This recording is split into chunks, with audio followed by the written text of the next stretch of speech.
যৌতুক নেওয়া এবং দেওয়া যেরকম সামাজিক ব্যাধি, এরকম এই যে 20 লক্ষ টাকা 10 লক্ষ টাকা মোহরানা দেওয়া, এগুলাও সামাজিক ব্যাধি, ঠিক কিনা? কারণ একজন পুরুষ তিনার কামাই মাসে 10,000 টাকা, সে কিভাবে 10 লাখ টাকা মোহরানা দিবে, ঠিক কিনা? এগুলা আমাদের সমাজে ঢুকে গেছে, আমাদের সমাজের রন্ধ্রে রন্ধ্রে এগুলো এমনভাবে ঢুকে গেছে যে এগুলার থেকে আমরা পার পেতে পাচ্ছি না।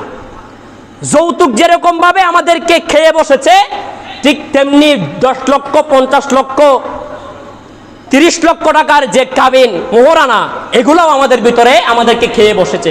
আল্লাহ তাআলা আমাদেরকে হেফাজত করুক, আমিন বলুন না।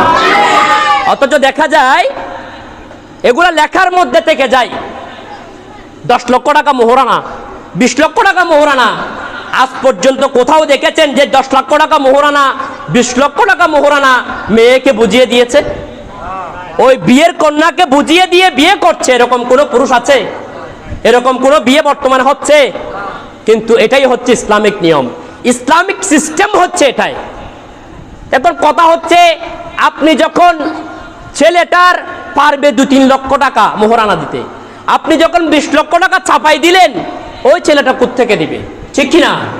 সেজন্য উদাত্ত আহ্বান করবো আমরা, আমাদের সামাজিক ব্যাধি থেকে আমাদেরকে উঠে আসতে হবে, আমাদেরকে উঠে আসতে হবে।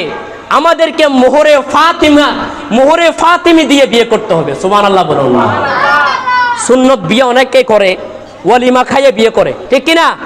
কিন্তু মোহরে ফাতিমি দিয়ে বিয়ে কিন্তু সবাই করে না। অর্থাৎ মোহরে ফাতিমি দিয়ে বিয়ে মানে হযরত আলী রাদিয়াল্লাহু তাআলা এবং ফাতেমাতুজ জাহরা রাদিয়াল্লাহু তাআলা আনহার বিয়ের মধ্যে যে মোহরানা দিয়েছিল, ওই মোহরানা। সুবহানাল্লাহ বলুন না।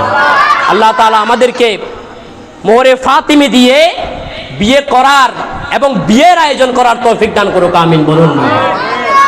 দেখবেন এইগুলো যদি আমরা ইসলামিক যে সিস্টেম এগুলো যদি আমরা অ্যাপ্লাই করি সমাজের মধ্যে, মদিনার সমাজ আবার বিনির্মাণ হয়ে যাবে।